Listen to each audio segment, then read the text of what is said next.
Hi friends, ఇప్పుడు మాది ఏం కర్రీ చూపిస్తానండి. ఇదిగోండి టమాటా పచ్చడి, ఇదిగోండి పచ్చిమిరపకాయలు, జీలకర్ర, ఎల్లిపాయలు ఇందులో వేసి పెట్టా మిక్సీలో, అంటే పచ్చిమిరపకాయలు నూనెలో వేయించిన. ఇదిగోండి ఏంటంటే టమాటా 2-3 ఎండుమిరపకాయలు వేసిన, గుప్పెడంతా కరివేపాకు వేసిన. కరివేపాకు మనం ఏంటంటే హెల్త్కి మంచిది ఫ్రెండ్స్. కరివేపాకు తింటే అంటే మనం ఉట్టిగా తినలేం కాబట్టి ఇందులో నూనెలో టమాటా మగ్గినప్పుడు నూనెలో వేస్తే మనం మిక్సీ చేస్తాం కాబట్టి కరివేపాకు కూడా టమాటా లాగా నలిగిపోతుంది కాబట్టి మనం తినగలం. చాలా బాగుంటుంది. మీరు ఎప్పుడన్నా ఇట్లా ట్రై చేయకపోతే ఒకసారి ట్రై చేయండి, చూడండి ఫ్రెండ్స్.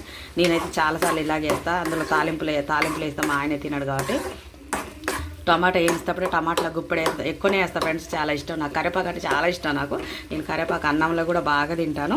మీరు కూడా కరివేపాకు ఇలాగే వేసుకుంటారా? కామెంట్ బాక్స్లో కామెంట్ చేయండి. నాకు మాత్రం హెల్త్కి అందరికీ హెల్త్కి మంచిది, నాకనే కాదు, హెల్త్కి కరివేపాకు చాలా మంచిది. కంటి చూపు కూడా చాలా మంచిది. ఓకే ఫ్రెండ్స్, ఈ వీడియో నచ్చితే లైక్ చేయండి, షేర్ చేయండి, పక్కనే ఉన్న బెల్ బటన్ క్లిక్ చేయండి ఫ్రెండ్స్. నేను పెట్టే వీడియోస్ ముందుగా నోటిఫికేషన్ ద్వారా మీకోసం ముందుగా మీరు చూడొచ్చు. ఇది ఈరోజు వచ్చేసి మాది టమాటా పచ్చడి. మీరేం కర్రీ? కామెంట్ బాక్స్లో కామెంట్ చేయండి.